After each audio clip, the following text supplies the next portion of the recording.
Students नमस्कार। मैं दिनेश चंद सैनी गणित का अध्यापक आपके लिए लेकर आया हूं कक्षा 7 के लिए पहली प्रश्नावली से लेकर अंतिम प्रश्नावली तक लगातार हर दिन आपको एक वीडियो मिलेगा जिसमें मैं आपको कक्षा 7 की पूरी गणित पढ़ाऊंगा।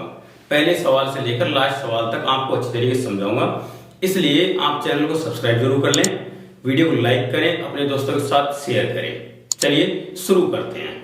हमारी पहली जो प्रश्नावली है उसका नाम है पूर्णांक। पूर्णांक मतलब ऐसे अंक जो पूरे हो, मतलब पॉइंटों में नहीं हो। तो पूर्णांक को सवाल हम करना सीखेंगे, ठीक है। तो चलिए शुरू करते हैं। पहला सवाल ये है, ऐसा पूर्णांक युग्म लिखिए जिसका योग -7 है। मतलब दो अंक हमें साथ साथ में ऐसे लिखने हैं जिनको जोड़ने पर उत्तर कितने आते हैं, -7 आते हैं, ठीक है। तो मैं देखिए इसका हल लिखता हूं। आप इसके बहुत सारे आंसर निकाल सकते हैं, आपकी मर्जी से कुछ भी निकाल सकते हैं ना। तो मान लीजिए कि मैंने यहां पर एक संख्या ले ली -10, उसमें मैंने जोड़ दिया 3, हल करने पर कितना आएगा, -7। एक आंसर ये होगा। इस तरीके से मान लो मैंने एक संख्या ले ली -24, है ना, और इसमें मैंने जोड़ दिया +21, हल करने पर कितना आएगा, 1 मिनट, जोड़ने पर लिख दिया मैंने इसमें +17, तो हल करने पर आएगा -7। आपको जब उत्तर माइनस जोड़ने पर उत्तर माइनस में लेकर आने होते हैं तो आप बड़ी वाली संख्या को माइनस में लिखेंगे और छोटी वाली संख्या को प्लस में लिखेंगे, तब ऐसा आंसर आएगा, है ना। अगला देखिए, अंतर का मतलब होता है घटाना। मतलब एक संख्या में से दूसरी संख्या आप इस तरह से घटाएं कि उसका उत्तर -10 बचेंगे, ठीक है। तो कैसे करें, देखो यहां पर हम पहला आंसर लेके चलते हैं -7। इसमें से हम -3 घटा देंगे, ठीक है। देखो -7 में से -3 घटाएंगे तो दोनों चिन्ह सेम एक जैसे हो जाते हैं। जब दो संख्याओं में एक जैसे चिन्ह होते हैं तो वो संख्या क्या होती है, जुड़ जाती हैं।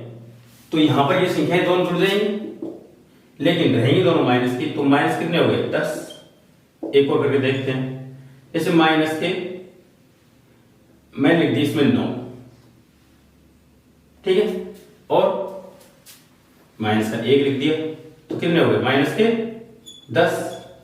इस तरह से मान लो मैंने यहां पर -11 लिख दिए, +1 कर दिया, तो भी कितना बचेगा यहाँ पर, -10। आप आपकी मर्जी से कितने भी आंसर निकाल सकते हैं। इस तरीके से अंतर मतलब दो संख्या का अंतर होना चाहिए। यहाँ पर योग का चिन्ह आ गया, इसलिए ये हमारे तीसरा सवाल नहीं होगा। इसको करने के लिए हमें दोनों संख्याएं छोटी लेनी होगी। तो यहाँ पर मैं -5 लिख देता हूँ, है ना, और फिर दूसरा भी -5 लिख देता हूँ। तो दोनों माइनस मिलकर क्या हो जाएंगे, -10 हो जाएंगे। तो ये आंसर हमारा सही निकल रहा है। सी देखो, योग 0, योग मतलब एक संख्या मान लो मैं -5 ले लेता हूँ, दूसरी +5 ले लेता हूँ, दोनों जोड़ने पर उत्तर 0 हो जाएगा। इस तरह से -3 ले लिया, +3 ले लिया, दोनों जोड़ने पर 0 हो जाएगा। -1 ले लिया, +1 ले लिया, जोड़ने पर 0 आ जाएगा, ठीक है। इस तरह से इनका योग मतलब जोड़ करने पर 0 आना चाहिए। तो ये ऐसा तभी संभव है जब दोनों अंक समान हो, एक प्लस का हो, एक माइनस का हो। तो ये हमारा पहला सवाल हो गया। आप इसे वीडियो को रोककर आराम से उतार लें, उसके बाद हम दूसरे सवाल की तरफ चलते हैं। तो मैं वीडियो को रोक कर बोर्ड मिटाता हूं, तब तक आप भी वीडियो रोक लें और इसे आसानी से उतार लें।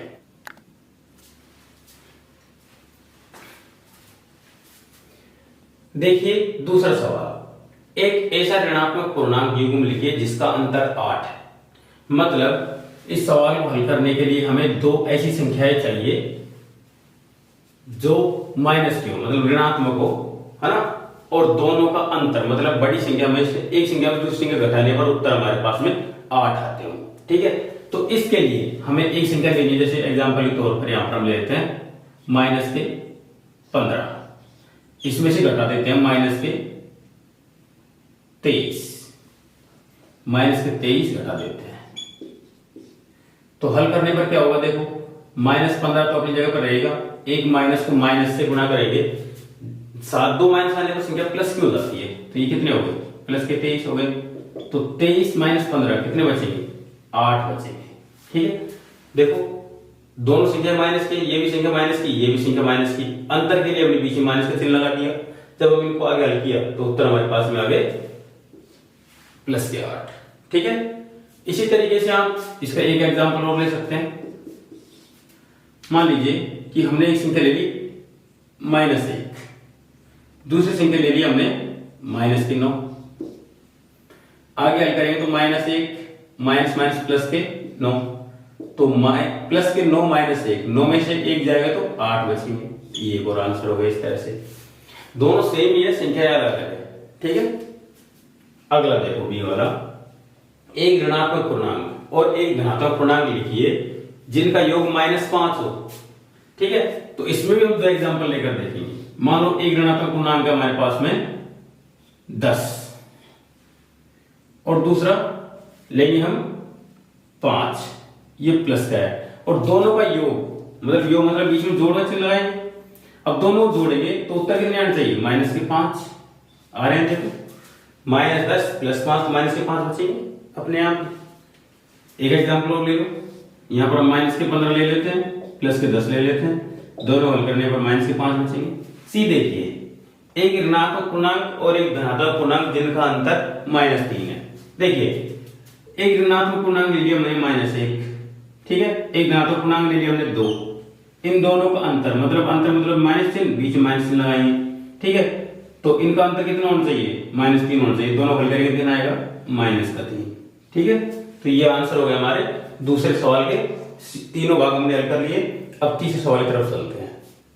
देखिए तीसरा प्रश्न, किसी प्रश्नोत्तरी के 3 उत्तरोत्तर में टीम ए द्वारा प्राप्त किए गए अंक -40, 10 और 0 थे, और टीम बी द्वारा प्राप्त किए गए अंक 10, 0 और -40 थे। किस टीम ने अधिक अंक प्राप्त किए? क्या हम कह सकते हैं कि पूर्णांकों को किसी भी क्रम में जोड़ा जा सकता है? देखिए हल करके देखते हैं इसको ना। सबसे पहले टीम ए के अंक जोड़ते हैं, -40 + 10 + 0, सबका योग कितना होगा? -40 और 10 -30, -30 में 0 जोड़ेंगे तो -30 ही होंगे। अब हम टीम बी के अंक जोड़ते हैं, तो सबसे पहले 10 + 0 -40 बराबर, देखो 10 और -40 कितने बचेंगे? -30। दोनों बराबर आ रहे हैं, है ना, तो दोनों ने बराबर अंक प्राप्त किए। तो पहले ध्यान लिखेंगे, टीम ए तथा बी ने बराबर अंक प्राप्त किए, बराबर अंक प्राप्त किए। पहला आंसर तो ये हो गया। ठीक है, आगे आप पूछ रहे हैं क्या हम कह सकते हैं कि पूर्णांकों को किसी भी क्रम में जोड़ा जा सकता है? तो इसका सही उत्तर होगा हाँ, पूर्णांकों को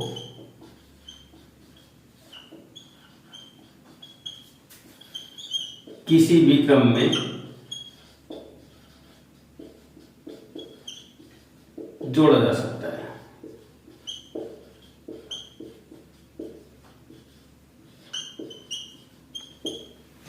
ठीक है, तो ये हमारा तीसरे सवाल का उत्तर हो गया। देखिए चौथा सवाल, निम्नलिखित कथनों को सत्य बनाने के लिए रिक्त स्थानों की पूर्ति कीजिए। हमें ये जो रिक्त स्थान है इसमें कोई ऐसा अक्षर बढ़ना है जिससे दोनों तरफ की संख्याएं बराबर हो जाए। जैसे इसको हल करने पर -5 और -8 जोड़ने पर कितने होंगे? -13। अब देखिए -13 -8 में क्या जोड़ेंगे? -13 हो जाए, तो हमें यहां पर जोड़ने हुए -5। ये आंसर होगा इसका। देखो -53 में क्या जोड़ेंगे? -53 ही बचे, तो सीधी सी बात है 0 जोड़ने पर वो संख्या बच जाती है, तो इसमें आंसर होगा 0। तीसरा देखो 17 में क्या जोड़े कि उत्तर 0 हो जाए, तो इसका सही उत्तर होगा -17। ठीक है, वो कि वो संख्या अगर माइनस में जोड़ देते हैं उस संख्या में तो उत्तर 0 हो जाता है। अगला देखो, हमें इसमें बढ़ना है, इसके लिए पहले हम इस इधर की संख्या को हल करेंगे। पहले आपको बड़े कोष्ठक को हल करेंगे।